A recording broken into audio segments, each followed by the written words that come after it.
Good evening and welcome to Keto Confab. It's Wednesday evening and we meet most every Wednesday at around 7 p.m.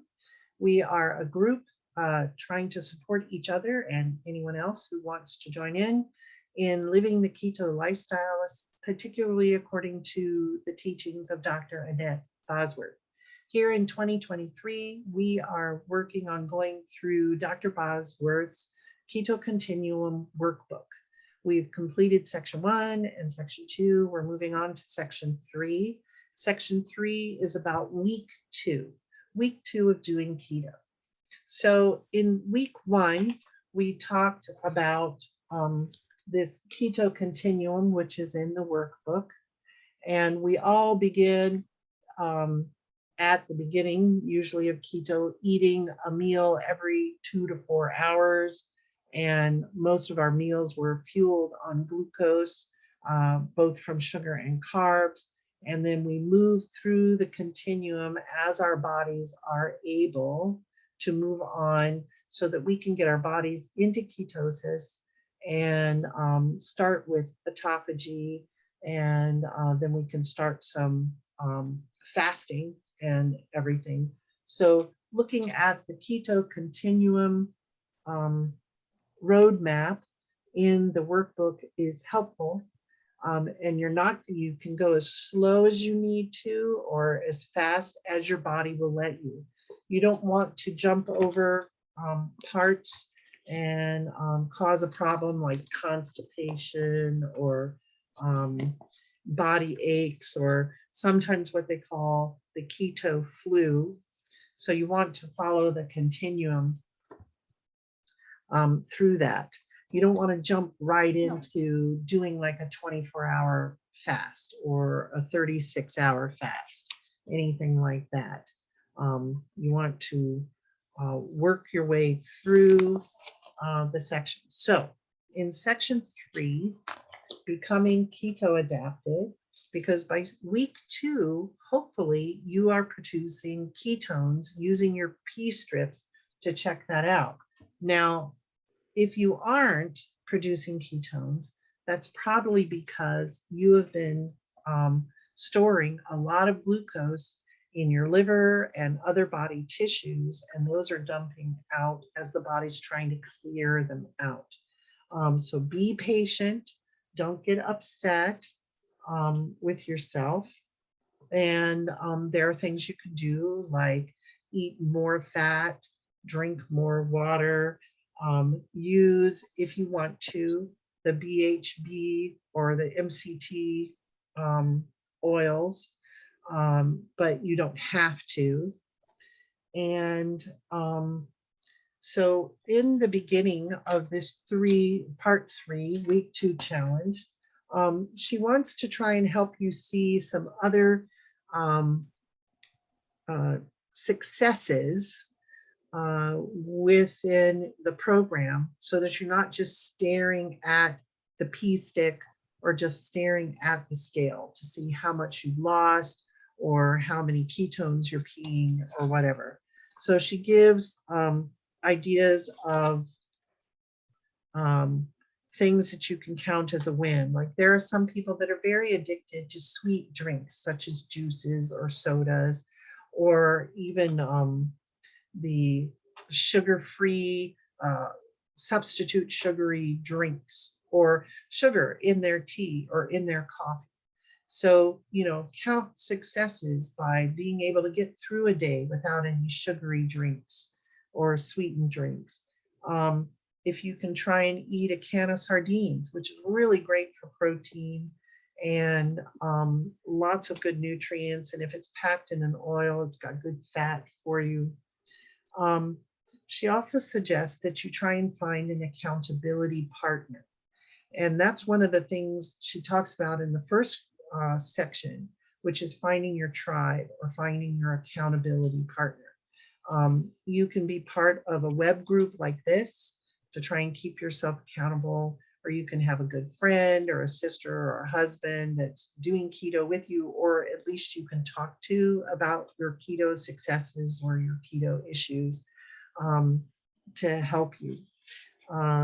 You can also try and work on your cravings. There's a chart for your cravings and stuff. And so she has these challenges of the day. Challenge for day 8 is at least drink 1 drink with no calories or no sweeteners. So, if you've always drank your coffee with 3 sugars, you're going to try and in that first week ease away from the sugars so that by week 2, you can be drinking your coffee without any sugar. And the day 9 challenge is to eat a can of sardines. For day 10, you find your accountability partner. Day 11, you soak in magnesium. Now, this book says to find, and do a magnesium float. Tammy, have you done a magnesium float somewhere? No. Do you have any near you? I think maybe I do. When I first was in the Dr. Bow's program and doing the magnesium stuff, it was in the middle of COVID, and the place I called said that they had it, but it was not being used at this time. So, and now that, years have passed and I haven't really gone back and asked for that, but maybe I will do that. I think about it every now and then. I just have not done it. For us, the closest location is a 4-hour drive. And so that would mean an overnight stay somewhere. I'd love to do it just to experience it. But, in the workbook, she talks about the difference between soaking your feet or just soaking at home in a tub of magnesium and soaking in a float tank. I'd really love to do it, but we live way too far away from any place we could go. Well, maybe if you plan a vacation and go to the big city, you can find it. Yeah, it's on page 60 where she does all the things like that. Yeah. The volume of the magnesium and the surface of the skin that you're covering with the salt, anyway, it's a formula there. Yeah, page 59 and 60. Mm-hmm. And I'd love to experience it. Quite possibly there are places up in Canada that have them, and we're right on the Canadian border, but Canada still won't let people who are unvaccinated in right now. Their people who are vaccinated can come and go, and Americans who are vaccinated can come and go, but unvaccinated, which I am, can't come and go freely as yet. So maybe someday I'll get that. Then on day 12, craving versus hunger, you should not be hungry if you're eating enough fat. If you want to feeling full, thanks to plenty of fat-made hormones, there is a chart that she has on section 2.8 to figure out the 10-minute food craving exercise. And she suggests tasting sardines to help with food cravings. I'm like, oh, I don't know. Do you like sardines, Tammy? I've never had one and I'm not going to. Scott likes them, don't you? Oh yeah, they're pretty good. I it's not my favorite fish, but yeah, I'll eat sardines. Yeah. Well, I'm not gonna even try, so I'll just pass on all her advice there and go on to the next piece of advice. I like tuna. I like tuna fish salad, that I make with some mayonnaise and some pickle relish. I like that very much. And I've had sardines, and to me, they are very similar to tuna, but they are a stinkier fish. And tuna's stinky enough for me. I really don't like the super stink of tuna. And I mean, of sardines, I don't favor it. It's not my thing. But I have them, and I want to start incorporating at least one can of sardines a week would be good, I think, for me. But you know, it's a little hard pressed for me to do that. I just am not a natural sardine eater. But Well, maybe you just need to not do it and find something else that you do like. well, they are That's good, fine. and they did help my ketone levels. They did help my ketone levels, which I sometimes have a problem with getting my ketones high enough. And so I did like that about them, but I have to get them without the scales, without the head, and without the tail. I can't do that. Oh, without the bones. Can't do the bones. I Just find something else. Forget the sardines. If you tried them and you liked them, that's one thing. But if you tried it and it sounds to me like you're just dreading every bite that you have to take, don't do it. Once I get the can open and I get it mixed up with some mayonnaise and stuff, I'm okay. But it's that opening the can. It's And smelling it. Yeah, and smelling it. That's the problem. Then the day 13 challenge is to watch Dr. Boz's lecture on sleep, the importance of sleep, and be documenting how much sleep you get.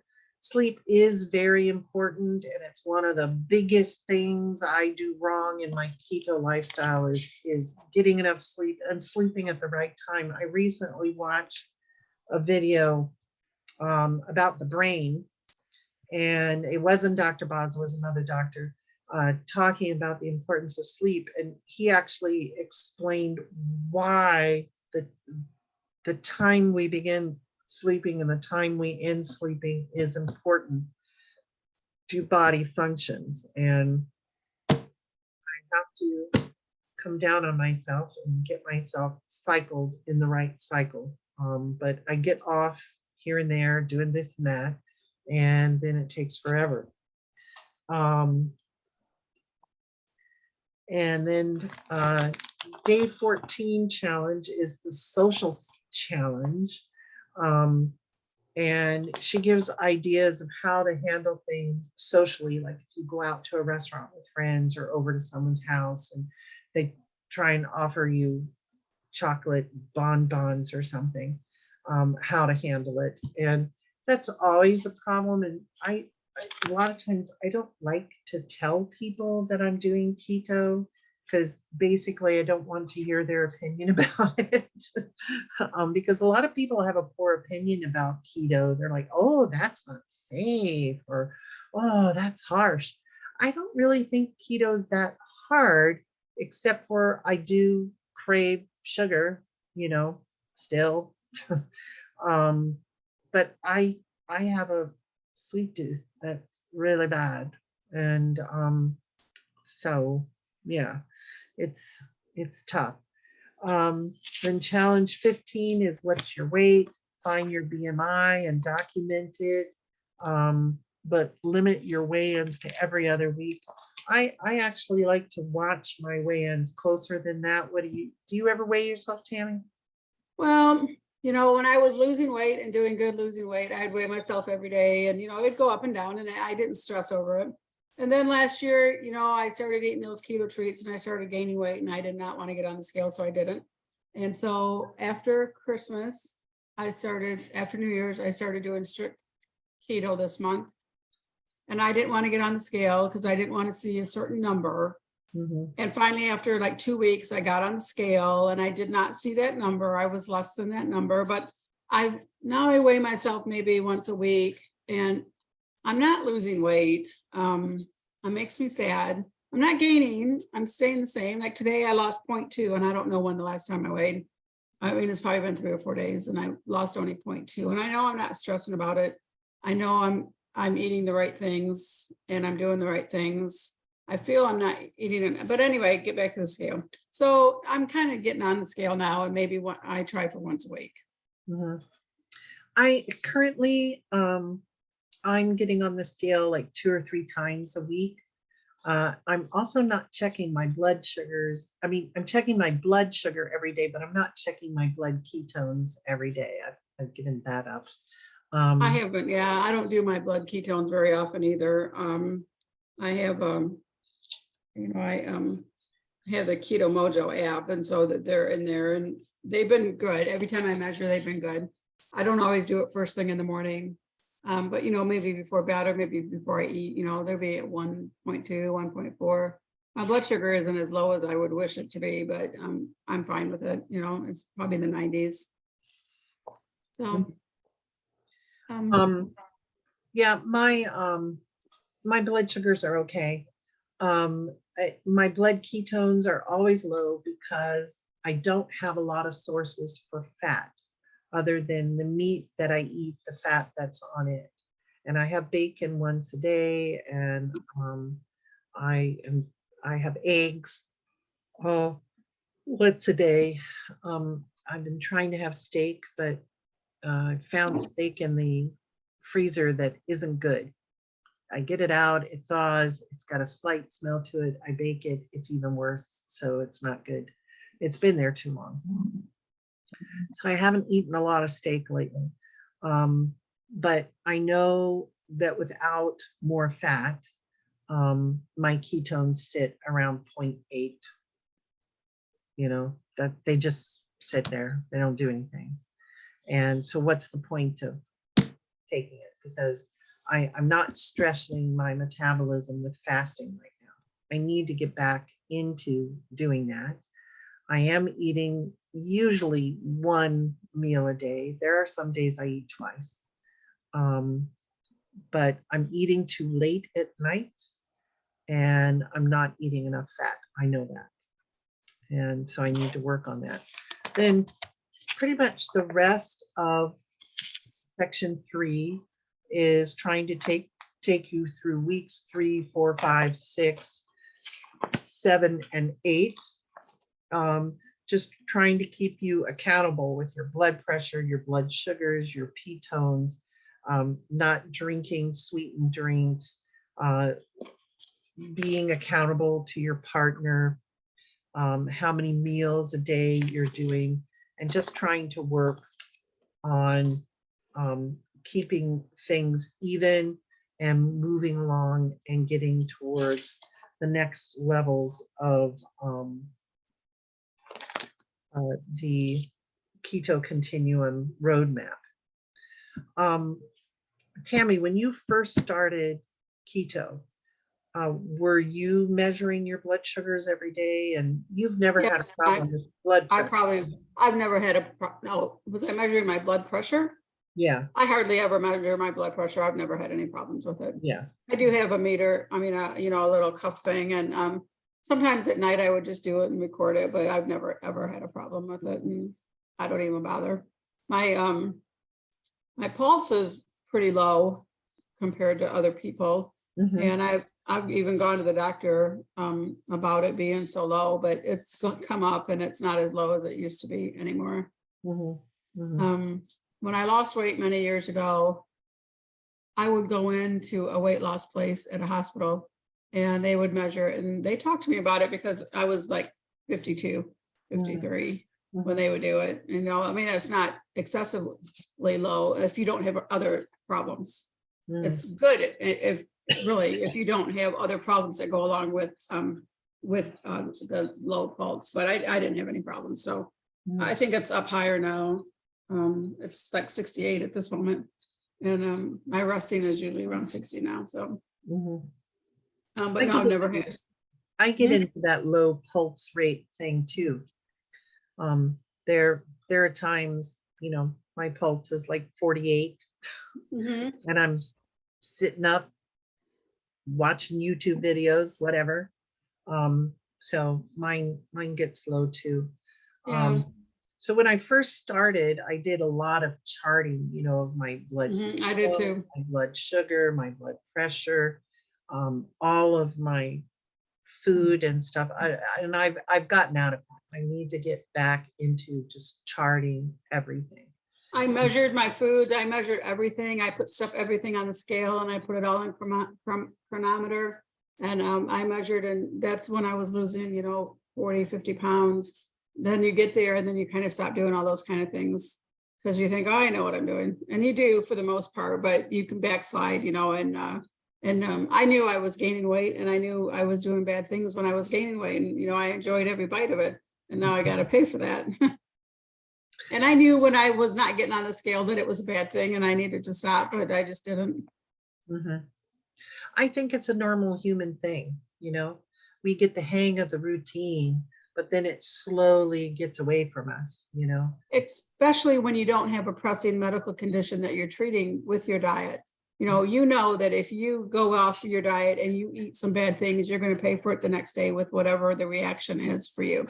I don't have any of that. So if I eat a bad thing, it's like, oh, well, I did. And, there's no consequences to my body for what I did. And unlike you, who knows, if you eat this piece of chocolate, you're going to be paying for it, for days. And is it worth it? Well, for me, I don't have that, and every bite's worth it, Every bite's worth it. Yum. Yeah. Yes. And I never really went off keto stuff, but they were keto treats. Now, Yeah. of course, my total carbs would have gone over in certain days, but I never really got, I've been fat adapted for years. I never really got out of that. You just went over eating keto treats Mm.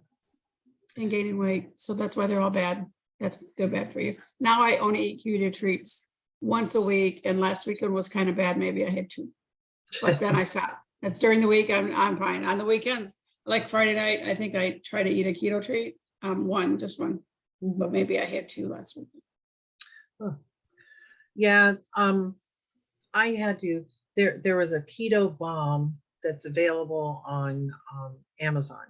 And I used to fool myself saying I was purchasing them for our daughter to have as a treat. One of our daughters is on keto. And it would end up, I'd eat 2 or 3 of those at a time. They were just, num, num, num, num, num, because they were chocolate and they had caramel in them, and they were crunchy, and well, they were delicious. I know. And when you eat one, then you think, then it's like, okay, well, I ate one, I'm just gonna eat another one now. Yeah. And, it's part of the mentality, this food addiction kind of thing. And they're sweet and they're yummy. And I had to stop ordering those completely. My daughter doesn't get to have any because I can't have them in the house. I just can't. Then we found some Atkins treats that are low carb, high protein, and we were buying them for her. And she ate them fine. I thought they were kind of nasty, and so I didn't touch them. There you go. That's what you need to buy. I drink the Atkins shakes. I like those, and they're only 7 carbs. And I follow another doctor too, and he is in a clinic treating weight loss patients. And when he says, I had to find a way for my patients to have chocolate. They're going to eat chocolate. So I have to tell them what kind of chocolate they can have. So, he would say, well, you can make a shake and drink half of it. Well, I'm not going to drink half that little bottle because it's only 12 ounces. I'm just going to drink the whole thing, and it's only 7 carbs total, for the whole thing. But, and he's fine with that because you know what? He knows that people are going to want chocolate. You cannot tell somebody you cannot have chocolate for the next 1 year, 5 years, while they are in this process. So, I have Lily's chocolate and I drink the Atkins shakes, but I count that. I know that's 7 carbs. Yeah. I still have that Leo's chocolate that I found that doesn't have any soy or anything in it, or stevia. And it gets me through, Is it the most wonderful, delicious chocolate I've ever had? No. Do I crave it? No. But when I'm thinking about chocolate and can't get it off my head, it's good. So it's good enough. That's good enough. Yeah. And that's what you can have. Yeah.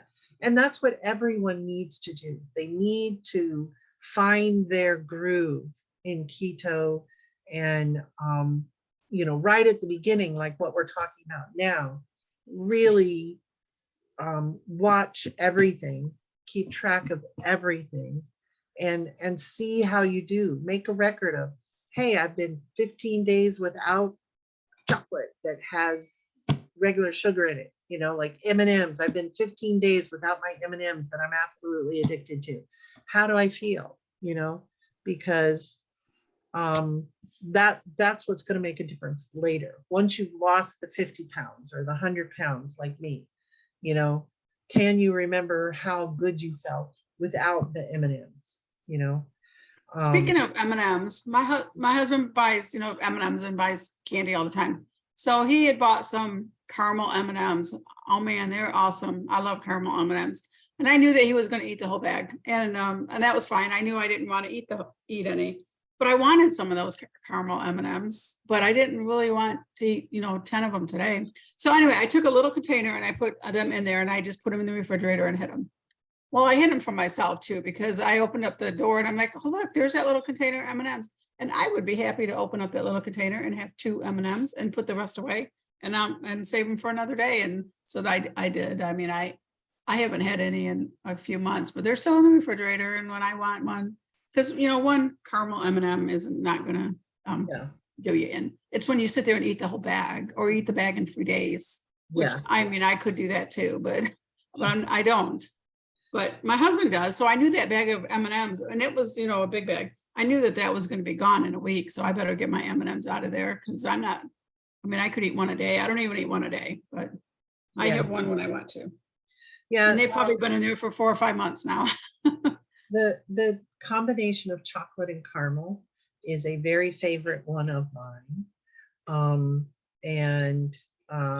I have searched for the perfect chocolate and caramel combination that would be as close to keto as I can get. I haven't found one yet. They all have stevia, or they all have soy, or something I can't have, or they're all just massive, carbs. If I find one, then I'll be very happy. But I purchased some gluten-free, sugar-free, blah, blah, blah, chocolate chips for myself. And I'd forget I had them. And I'd find them and I'm like, oh, look, I have some dark chocolate chips here. I'll just eat them, but they aren't as good as the caramel M&Ms. I've had those. Those are good. Well, could you eat one caramel M&M and be happy? No, probably not. See, I'm very addictive. And so it's best. Well, Scott needs to put those caramel M&Ms someplace and give you like 1 a week or 2 a week, to have it too. He goes, gets his hiding spot and brings them out to you. We tried that. Yeah, we tried something like that a while ago. It's, I don't know. I forget why we discontinued it.